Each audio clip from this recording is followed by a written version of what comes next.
projetado um PowerPoint que foi preparado. É que eu sou um pouquinho cego, então é o mesmo PowerPoint que eu estou vendo aqui, tá, gente? Para estar passando aí para vocês, né? Eu hoje sou pastor, sou missionário também. Eu pertenço a uma agência missionária chamada Crossover Global. Eu tive o privilégio de morar durante 3 anos no sul da Espanha, uma região muito carente ao Evangelho. Nós moramos ali em Sevilha, uma cidade quase do tamanho de Campo Grande.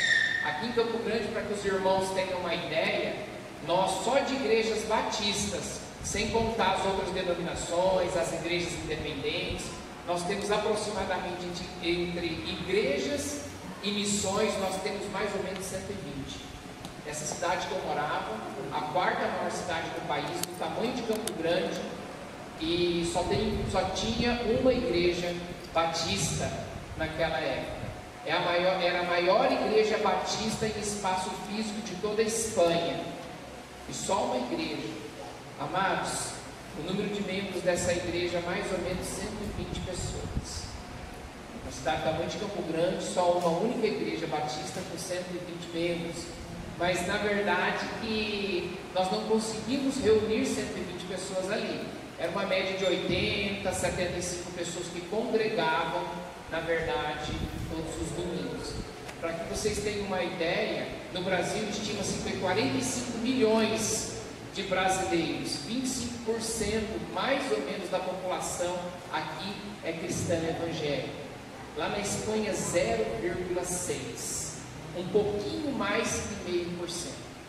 Portugal, país vizinho, caminha mais ou menos no mesmo pé de igualdade. Lá tem um pouco mais de evangélicos pela grande concentração de brasileiros que moram ali, que professam a sua fé no nosso Senhor e Salvador Jesus Cristo, 2,65%. Nós trabalhamos em países que existe uma carência muito grande ao Evangelho. Essa nossa agência missionária, ela tem um foco principal em plantar igrejas onde a presença do Evangelho entra, principalmente nos países historicamente não alcançados pelo Evangelho ainda. Morei em Sevilha, começamos o trabalho de plantação de uma igreja ali, foi algo desafiador, um bairro da periferia de Sevilha, 27 mil habitantes, do tamanho de várias outras cidades, e ali não tinha um trabalho evangélico estabelecido. Nós nos deparamos com um país onde a necessidade ao evangelho era muito grande, mais de 600 cidades com 1.500, 2.000, 3.000 anos de existência, mais de 600 cidades que nunca tiveram uma igreja evangélica na sua história, de nenhuma denominação. Existe um instituto muito sério, chamado Instituto Missiológico, tem um projeto chamado Projeto Josué nos Estados Unidos, e esses missiólogos do Projeto Josué, eles fizeram um levantamento, um estudo, isso é coisa de americano, tá, gente? E eles chegaram à conclusão que para um país ser autossuficiente na propagação do evangelho, ele precisa ter no mínimo 5% da sua população cristã evangélica. Nós, como brasileiros, a igreja brasileira é autossuficiente para propagar o evangelho dentro do seu território nacional. Hoje nós não precisamos mais de ajuda externa.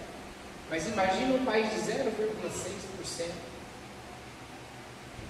Precisa de ajuda, precisa que a igreja brasileira erga os seus olhos e olhem os frutos que já estão maduros para colher.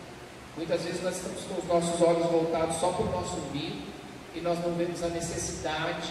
É importante a gente focar no evangelismo, missões aqui no nosso território nacional, mas nós precisamos também nos compadecer, nos identificar com a necessidade que existe além do mar. Então nós recebemos um convite da nossa instituição missionária no ano de 2014 para voltar para o Brasil e começar a cuidar, mentorear e pastorear e levantar recursos financeiros dos nossos obreiros que vivem na Europa e no norte da África. Hoje eu tenho pastoreado e mentoreado famílias que estão no campo missionário, homens e mulheres que se dispuseram a sair do meio da sua zona de conforto, do meio da sua parentela, para levar o nome de Jesus Cristo conhecido até os confins da terra. Nós temos feito esse trabalho, Deus nos deu uma estratégia. Pode passar o próximo slide, né?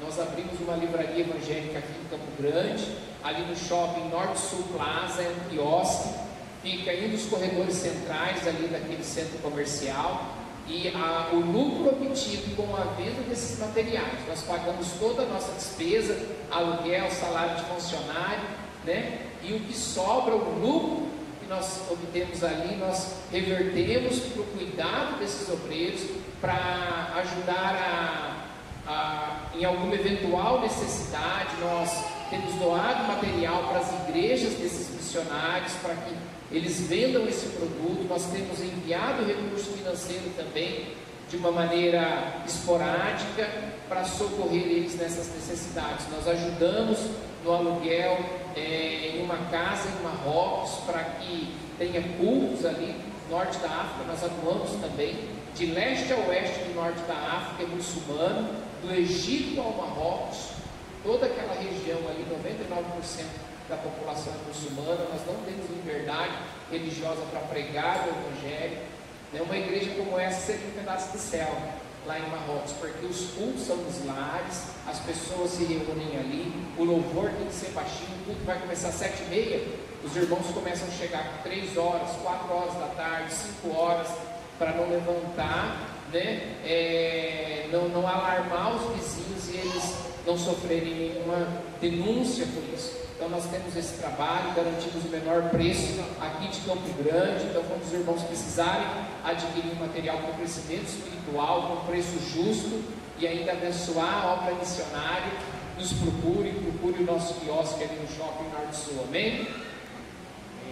Pode passar o próximo também, é isso mesmo, esse, né? Eu começo com uma frase: o evangelismo ocorre quando o cristão fica tão inflamado em contato com o fogo central de Cristo, que por sua vez põe fogo nos outros.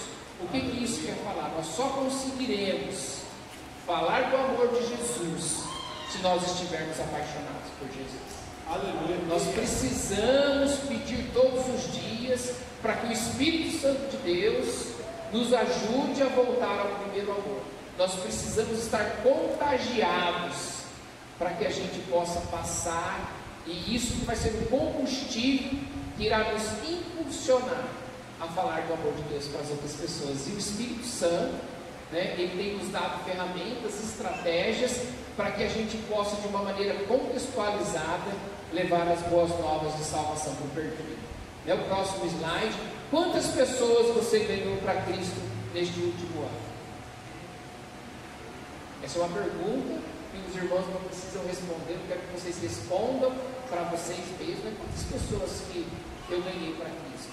Eu falei do amor de Jesus, que essa pessoa entregou a sua vida ao senhorio de Cristo, e eu acompanhei essa pessoa, eu discipulei ela, e eu fiz com que ela descesse as águas, confessando publicamente o Senhor e Salvador Jesus Cristo. Próximo PowerPoint. Eu quero fazer mais uma pergunta também. E essa pergunta ela me intriga, essa não está no script. Se os irmãos puderem adquirir depois a apostila, tá? Nem tudo que eu vou passar no PowerPoint está na apostila, mas a maioria das coisas estão aqui na nossa apostila. Uma pergunta que eu quero fazer para vocês: por que os irmãos, o que vocês acham? Por que o reino de Deus ele não tem avançado de uma maneira significativa aqui na Terra? Nós temos 2000 anos de existência, a Igreja de Cristo ela tem avançado, ela tem crescido, mas nós não temos conseguido uma relevância que nós precisaríamos ter. Os irmãos acham o que leva isso? Amados, eu estive recentemente visitando, existe uma cadeia de povoados nas montanhas do Reino, do norte da África, em Marrocos. São 8 vilarejos. Desses 8 vilarejos, só um vilarejo tem uma família cristã ali. São os povos berberes, os berberes. São nativos do norte da África, mas eles, por lei, precisam confessar a sua fé no islamismo. Eu estive visitando uma família em 8 cidadezinhas, 8 aldeias, só uma aldeia dessa tinha uma família cristã e nós fomos visitar eles ali. E quando nós chegou na hora do almoço, antes de chegar na casa dos irmãos, nós paramos em um restaurante e ali a gente foi almoçar e a gente pediu um frango. Existia um cardápio com comidas muito diferentes da nossa, mas nós compramos um frango que era a comida mais habitual, tempero bem diferente, né? Marrocos ali nós comemos com as mãos, eles não usam talheres, não usam, né, cada um com o seu prato, é um prato central e todos vão pegando ali, comendo com a mão direita, porque a mão esquerda é considerada imunda, porque eles usam a mão esquerda para higienização, para limpar o número 2 quando a gente vai no banheiro. E ali nós pedimos Coca-Cola, uma garrafa de Coca-Cola, eu e os outros pastores, cada um tomando uma Coca-Cola ali no almoço, e aquilo ali impactou a nossa vida, porque a Coca-Cola já chegou nas montanhas do Renfe, no norte da África, em Marrocos, mas Jesus Cristo não chegou ainda. Amados, existem 42% da população mundial, 42% da população mundial, e nunca ouviram falar de Jesus. Isso parece algo tão longe da nossa realidade, né? Qualquer hora do dia ou da noite que nós ligamos a nossa televisão, nós temos acesso ao Evangelho. Existem rádios, emissoras de rádio, FM, AM, evangélica, nós temos acesso, né? Esses dias eu fui convidado para pregar em uma igreja, tinham 3 igrejas, uma do lado da outra. Ali próximo da minha igreja, no raio de 1 quilômetro, acho que tem mais de 4, 5 igrejas, né, Lucas, ali perto da Memorial, né? Aqui eu não conheço bem o bairro, não sei como é que é, mas o brasileiro, nós temos acesso ao Evangelho. Isso parece algo tão fora da nossa realidade, porque nós temos 2000 anos de instituição do reino, e nós não conseguimos até hoje alcançar toda a população mundial. O que fala em Mateus 24:14? Este Evangelho do reino será pregado em todas as nações, então virá o fim. Jesus fala que nós iremos pregar o Evangelho do reino em todas as nações, para testemunharmos o que Cristo fez pela humanidade na cruz do Calvário. Então ele voltará em poder e grande glória para levar a sua igreja.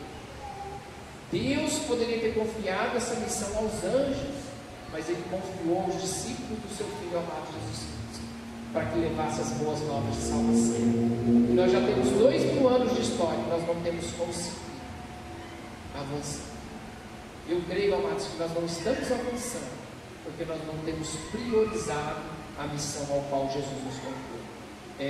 O evangelismo, ele é um estilo de vida, não é uma obrigação, você não tem que fazer de uma maneira mecânica, mas ele precisa se tornar um estilo de vida, algo natural, que vai fluir naturalmente. É importante a gente receber essas ferramentas, conhecer várias maneiras e técnicas de evangelizar. Precisamos entender a necessidade do preparo, antes que a gente saia para evangelizar, o preparo espiritual, santificação, oração, mas isso precisa se tornar algo natural em nossas vidas. O evangelismo eficaz, ele é relacional e intencional. Nós precisamos desenvolver amizades intencionais, com a intenção de levar o Evangelho para as pessoas. A maneira mais eficaz de falarmos do amor de Cristo é para aquelas pessoas que nós temos um relacionamento de amizade, de parentesco, mas para que a gente possa compartilhar o Evangelho para essas pessoas, Cristo, o perfume de Cristo precisa ser exalado através das nossas vidas.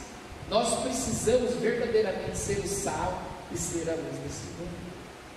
O próximo slide, ide, e quem irá por nós? Quem vai? Né? O próximo fala assim: o que pretendemos fazer através dos nossos encontros aqui, na realidade, é o despertamento e a instrumentalidade para que todos possam ter uma visão holística na forma de evangelizar, considerando os mais diversos grupos, sejam em faixa etária ou gênero, aplicando sempre a forma mais correta que vai desde a abordagem até o proclamar, o querigma, que é a palavra grega que significa proclamação, de forma que o método utilizado propicie uma comunicação da grande mensagem de salvação. Deus nos capacite através do poder que há no nome de Jesus. Se os irmãos depois quiserem ler, né? Lucas 4, 18 e 19. O próximo slide fala assim, nós começaremos já com os fundamentos bíblicos do evangelismo. Não temos como fugir da grande comissão. Quando olhamos para a palavra de Deus, é possível identificar diversos textos, sejam em formas de ordenança ou através de exemplos da vida prática. Em ambos os casos, é possível identificar que a igreja, ao longo de toda a sua história, só chegou onde está por conta de cumprir o ide do Senhor.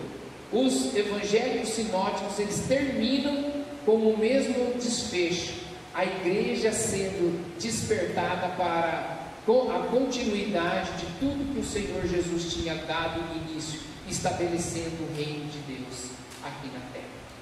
Os três evangelhos sinóticos, Mateus, Marcos, Lucas e também o livro de Atos, né? Jesus Cristo, o próprio Deus se fez carne, veio aqui na terra e habitou entre nós.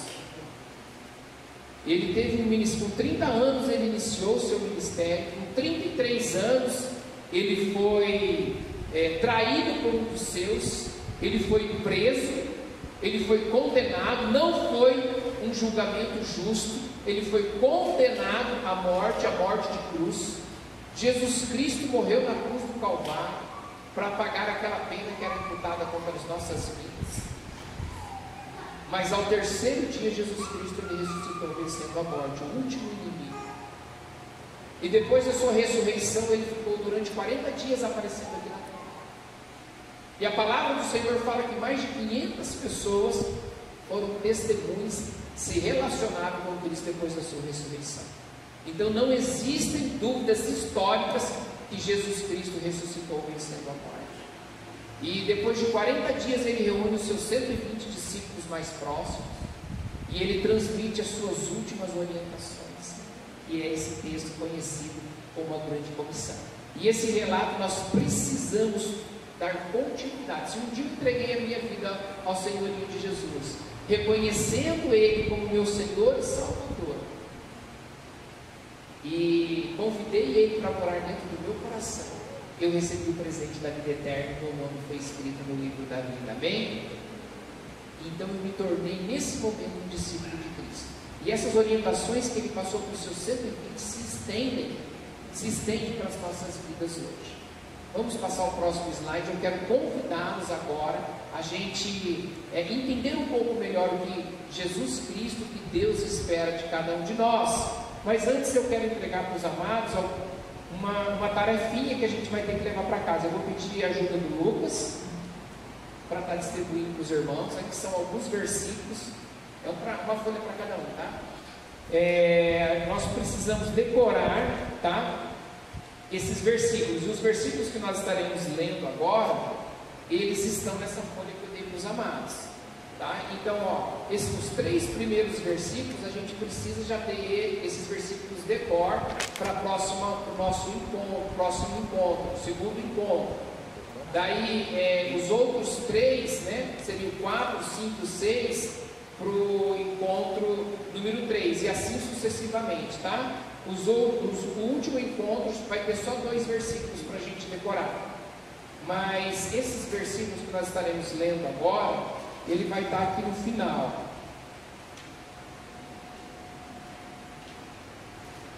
Vamos ver, olha, o que fala Salmos 93, 3 e 4, que é a grande comissão do Antigo Testamento. Deus, através do teu Santo Espírito, inspirando a vida do salmista. Olha o que o salmista escreve, o que Deus esperava da nação de Israel, aquela nação helênica. Anunciai entre as nações a sua glória. Esse é o último versículo, tá, da folha, tá no verso. Anunciai entre as nações a sua glória, entre todos os povos as suas maravilhas. porque grande é o Senhor e muito digno de ser louvado, temível mais que todos os deuses. Então, na nossa projeção, eu coloquei aqui, fazer o quê? O que nós precisamos fazer? O que a nação de Israel ela precisava fazer naquela época?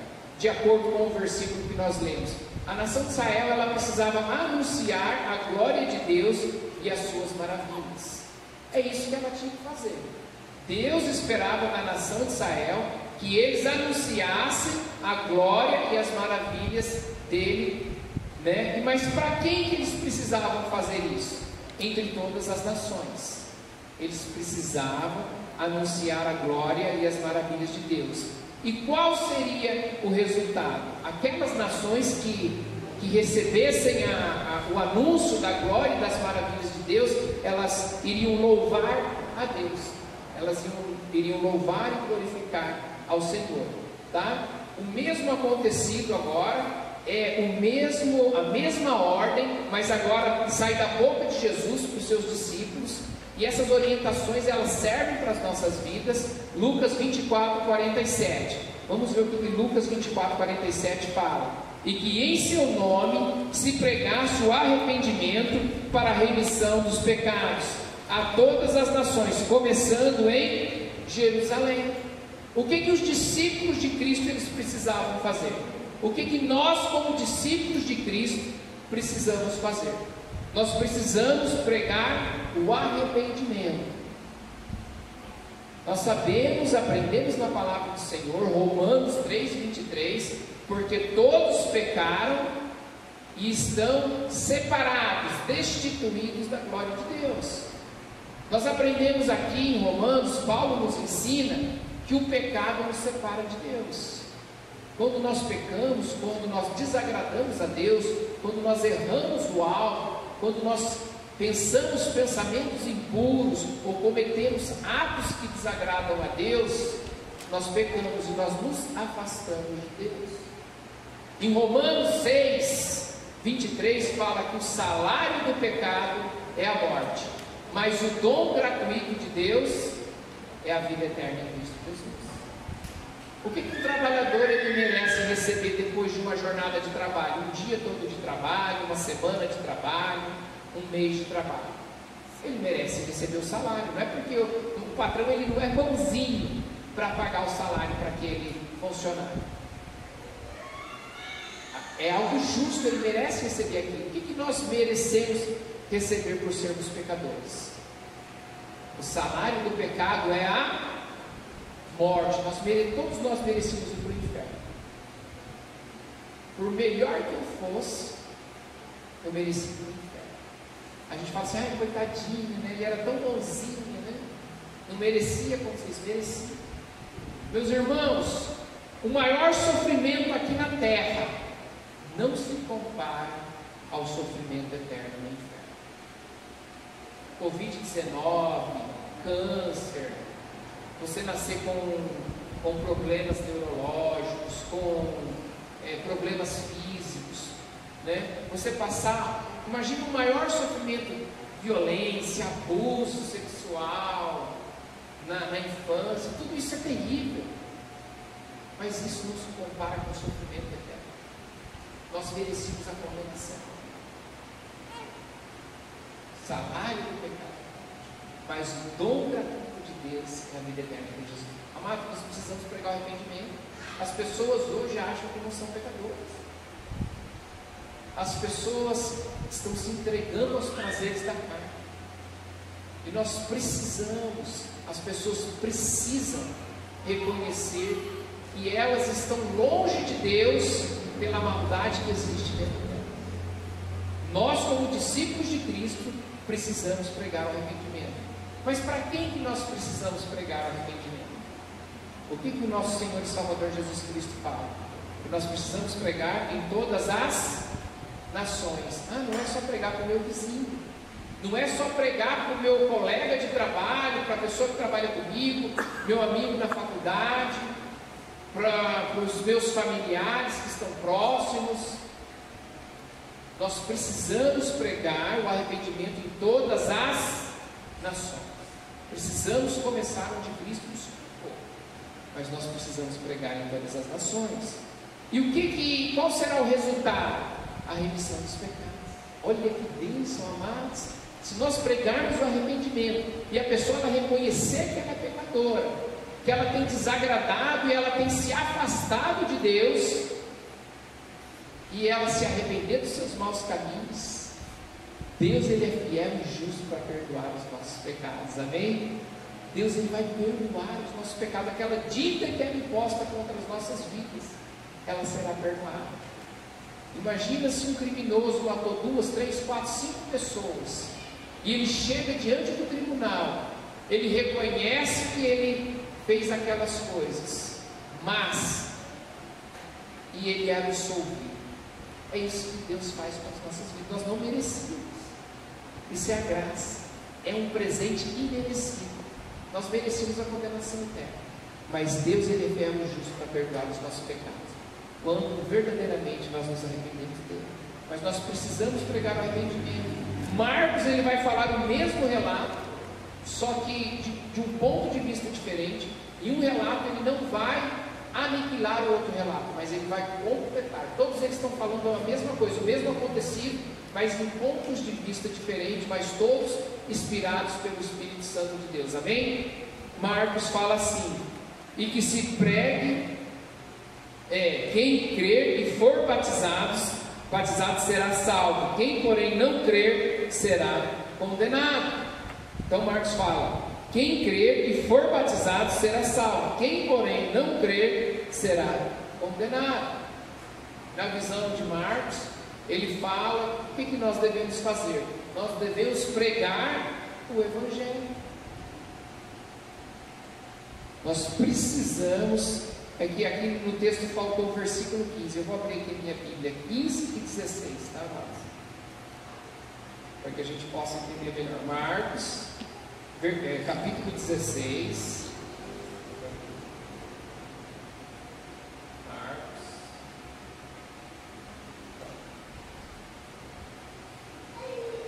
O versículo 15 fala assim: e disse-lhes: ide por todo o mundo e pregue o Evangelho a toda criatura. Quem crer e for batizado será salvo, quem porém não crer será condenado. Então Marcos fala que nós devemos pregar o Evangelho. O que é o Evangelho? São as boas novas de salvação. O Evangelho são os ensinamentos de Jesus Cristo. Nós precisamos ensinar os ensinamentos, pregar o Evangelho. Para quem que nós precisamos fazer isso? Para toda criatura. Para mim aqui amplia a responsabilidade, a nossa responsabilidade como discípulos de Cristo. Nós antes precisaríamos pregar em todas as nações. Agora nós precisamos pregar para toda criatura espalhada na face da terra. Quem crê, né? E qual será o resultado? Quem crer será salvo. A pessoa que crer no Evangelho de Jesus, ela receberá o presente da vida eterna. Amém? Olha que preciosidade. Em Mateus 28, do 19 ao 20, eu creio que esse texto todos nós conhecemos de cor, e se não conhecemos, vamos precisar decorar ele, né? Porque todos esses versículos que eu separei, nós precisaremos ter eles sempre na nossa mente, para que a gente possa usar na evangelização para as outras pessoas. O texto fala assim: ide, portanto, fazei discípulos de todas as nações, batizando-os em nome do Pai, do Filho e do Espírito Santo, ensinando-os a guardar todas as coisas que vos tenho ordenado, e eis que eu estou convosco todos os dias, até a consumação dos séculos. Na visão de Mateus, Jesus ele pede para que a gente vá e a gente faça discípulos. O apóstolo Paulo, ele fala em 1 Coríntios 11, 1, ele fala assim: sejam meus imitadores como eu sou de Cristo. Isso é fazer discípulos, amados. O discípulo não é você discipular uma pessoa, não é você pegar e preparar ela para ser batizada, não é dar um ensinamento bíblico dos primeiros passos da vida cristã. Isso é importante, isso é muito bom, mas discipulado é reprodução de vida. Você precisa pegar aquela pessoa que entregou a sua vida ao senhorio de Jesus, você precisa fazer com que ela caminhe com você, e ela precisa aprender com você como é ser um cristão. é vida na vida, é dia a dia. Imagina que de repente eu falo assim, eu faço uma proposta para o Lucas e falo assim: Lucas, você quer ser meu discípulo? Então, olha, e ele aceita esse desafio. Quando eu for visitar um irmão que está enfermo no hospital, eu falo: Lucas, vamos fazer uma visita comigo no hospital. E a gente vai naquele hospital, a gente visita o irmão, ele vê a maneira que eu converso com o irmão, os versículos bíblicos que eu uso, a maneira que eu oro, pedindo para que Deus, através do teu Santo Espírito, ministre cura na vida daquela pessoa e cumpra o seu querer. E ele vai aprendendo vendo eu fazendo tudo aquilo, e vai chegar um momento que eu vou passando aquelas responsabilidades para ele. Falo: Lucas, olha, hoje você que vai trazer uma palavra, hoje você que vai compartilhar o versículo, olha, nessa visita aqui você que vai estar fazendo uma oração. E logo o Lucas ele já vai estar fazendo, eu vou estar reproduzindo uma pessoa como ele. Então, cristão, o significado da palavra cristão é pequeno Cristo.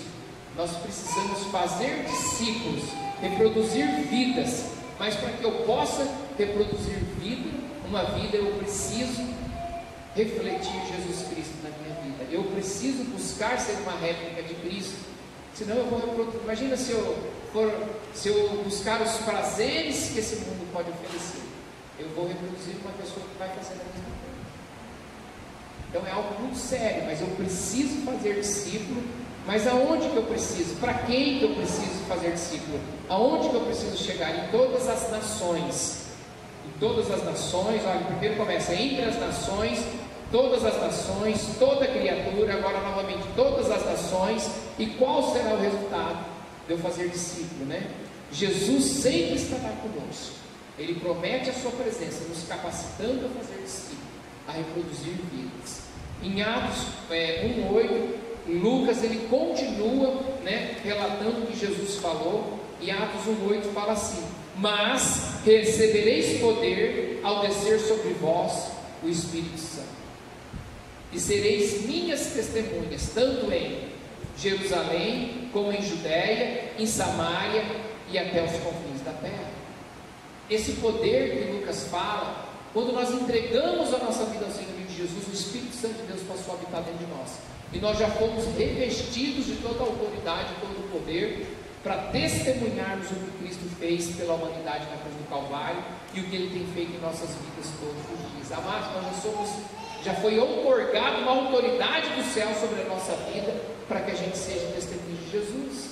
E muitas vezes nós nos achamos tão limitados, nós não somos capazes de anunciar o Evangelho, anunciar a graça redentora do nosso Senhor e Salvador Jesus Cristo. Nós precisamos fazer isso onde? Para quem? Em toda a terra. Nós precisamos começar a ser testemunhas de Cristo onde nós estamos. Nós estamos no bairro aqui, nós precisamos ser testemunhas aqui, mas nós precisamos chegar até os confins da terra. Nós nunca, a obra de Deus, de evangelismo, discipulado, e missões é sequencial, é simultâneo ao mesmo tempo. Nós precisamos evangelizar, mas nós não precisamos somente compartilhar e ganhar aquela pessoa para Cristo. Nós precisamos também ensinar esses novos cristãos a guardarem todas as coisas que Jesus tem nos ensinado, nos ordenado. Nós precisamos reproduzir vidas. Então aqui já deu para a gente entender que a nossa missão, a nossa tarefa é muito grande, Nós precisamos pregar o arrependimento, nós precisamos ensinar o Evangelho de Jesus para as pessoas, nós precisamos fazer discípulo, reproduzir vidas, e nós precisamos testemunhar o que Cristo fez pela humanidade na cruz do Calvário, testemunhando e o que Ele tem feito em nossas vidas todos os dias. Isso é o que o Senhor espera de cada um de nós. E nós começaremos agora alguns fundamentos bíblicos do evangelismo. Pode passar o próximo slide. Nós proclamar, anunciar, levar a palavra constitui-se na essência de evangelizar, porém pela própria dinâmica social, cultural, religiosa e até econômica tem sido adotado o que podemos chamar de métodos para o desenvolvimento da prática desta grande tarefa, Assim, de prática do evangelismo de maneira a sondar, diagnosticar e fazer de forma aproximar ao máximo possível da eficácia no resultado de uma prática de evangelismo. 1 Coríntios 9, do 20 ao 22, olha o que o apóstolo Paulo ensina para os irmãos da igreja de Coríntios: procedi para como judeus, a fim de ganhar os judeus, para que os vinde sob o regime da lei, como se eu mesmo assim vivesse para ganhar o que vivem debaixo da lei, embora não esteja eu debaixo da lei. Ao sem lei, como se eu mesmo fosse, não estando sem a lei para com Deus, mas debaixo da lei de Cristo, para ganhar os que vivem fora do regime da lei. Fiz-me de fraco para com os fracos, com o fim de ganhar os fracos. Fiz-me de tudo para com todos, com o fim de, por todos os modos, salvar alguns. O apóstolo Paulo, ele fala que ele se fez de tudo para todos, para que ele pudesse ganhar o maior número de pessoas possível. Quando ele estava no meio dos judeus, ele se portava como um judeu. Quando ele estava no meio dos gentios, ele se portava, ele se alimentava como os gentios se alimentavam.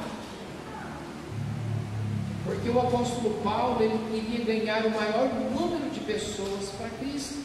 Nós precisamos nos identificar com as pessoas que nós iremos compartilhar as boas novas de salvação. Imagina se eu vou em uma cidade de praia, tá? Que existe lá uma tribo urbana de surfistas, e a maioria das pessoas, os irmãos aqui já tiveram a oportunidade de ir para uma cidade de praia? Amém, glória a Deus. Daí a gente vai no supermercado, na cidade de praia, que a gente está a 1.200 quilômetros da praia mais perto, que é longe, né? Então a gente vai no supermercado lá, tem gente de chinelo, havaiana, chinelo de vários tipos, bermuda, isso, jovem, homem, né? E sem camisa, ou camiseta regata, né? As pessoas vão no culto assim, de camiseta regata, bermuda e chinelo, numa cidade de praia.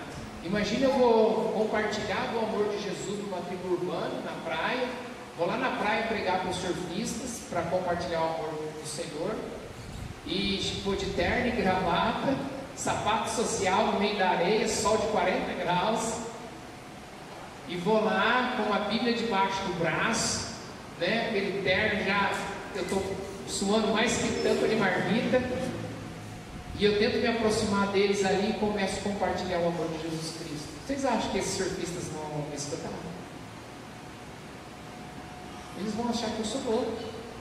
Imagina se eu vou pregar para um grupo de doutores, pessoas que têm doutorado, mestrado, e começo a falar com um vocabulário bem simples, e até com alguns erros de português, de concordância. Você acha que essas pessoas vão me escutar? Amados, eu tive um professor que ele era muito intelectual no seminário. O cara era fera, ele teve uma boa formação, ele sempre estudou em boas escolas, ele praticamente era um filósofo, e nós tivemos aula com ele ali, e ele falava palavras rebuscadas, né? Ele falava sobre vários temas ali da Bíblia, e quando terminava a aula eu perguntava, né, para os companheiros de classe, né, assim, e aí, o que vocês acharam da aula? Eles falavam, nossa, que aula maravilhosa, que conhecimento fantástico que esse pastor tem. E eu perguntava assim para eles, o que vocês entenderam da aula? Não chegou a entender nada. Ninguém entendia nada, porque a maioria dos seminaristas tiveram uma formação de ensino médio, ensino fundamental bem simples, em escola pública, escola da rede estadual, municipal, e a gente não entendia nada. Então ele não transmitia o conhecimento, ele não se adaptou à realidade do contexto ali dos irmãos. E o apóstolo Paulo, ele buscava se adaptar no meio dos filósofos, ele filosofava, ele falava de uma maneira mais intelectual. Quando ele estava com os pescadores, com as pessoas simples, ele se portava de uma maneira simples. O apóstolo Paulo não fazia isso porque ele era falsão, né? Ele era um cavaleiro, não. porque ele tinha a intenção de chegar no mesmo nível das pessoas que ele estava transmitindo o conhecimento do Evangelho do nosso Senhor e Salvador Jesus Cristo, para que aquelas pessoas elas assimilassem o Evangelho, né? Então nós estaremos na próxima aula, né, vendo, pode passar aí nesse slide mesmo, né? Urbanos é um método de pesquisa em populações urbanas para fins de evangelização e plantação de igreja. A gente vai estudar um método para que a gente consiga entender a dinâmica do nosso bairro aqui. Nós precisamos compreender o contexto histórico, como esse bairro surgiu dentro da nossa cidade.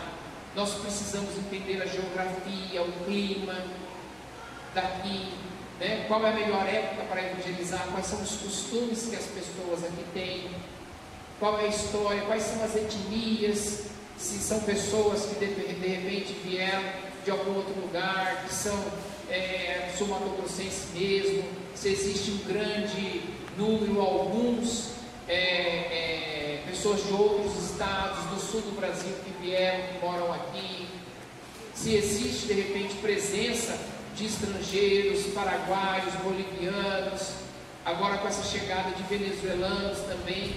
A gente precisa compreender qual que é o contexto da nossa cidade, qual que é o contexto do bairro que nós queremos alcançar para Cristo, para que a gente possa nos contextualizar e levar de uma maneira contextualizada, como o apóstolo Paulo fazia isso. Nós precisamos fazer isso também. Então nós estaremos estudando esse método, né? No meio cristão evangélico, as cidades se tornaram um dos principais pontos de atenção, propondo dois desafios à Igreja de Cristo. Nós temos dois grandes desafios como Igreja de Cristo. Qual que é o primeiro desafio? Né? É aprender a ser sal e luz neste terreno onde a cultura tende não apenas a se distanciar dos princípios de Deus, mas desponta nas últimas décadas como questionadora, quando não opositora à fé cristã. Nós temos um grande desafio: ser sal e ser luz no meio do bairro onde nós estamos, onde nós queremos alcançar para Cristo. Se Deus nos levar para Porto Murtinho, no interior do nosso estado, nós precisaremos entender aquela cultura, aquele contexto, para que a gente possa ser sal e ser luz aqui. O que o sal ele faz? Ele conserva o alimento, mas o sal também ele realça o sabor do alimento e ele também provoca sede. Nós precisamos provocar sede de Jesus Cristo nas pessoas. Nós precisamos ser a luz e levar luz no meio das trevas. Mas essa sociedade moderna, ela tem se desenvolvido de uma maneira que a cultura ela vai se tornando de uma certa forma opositora, ela se opõe à fé cristã. E nós precisamos estar preparados para levar o Evangelho de uma maneira contextualizada. Amados,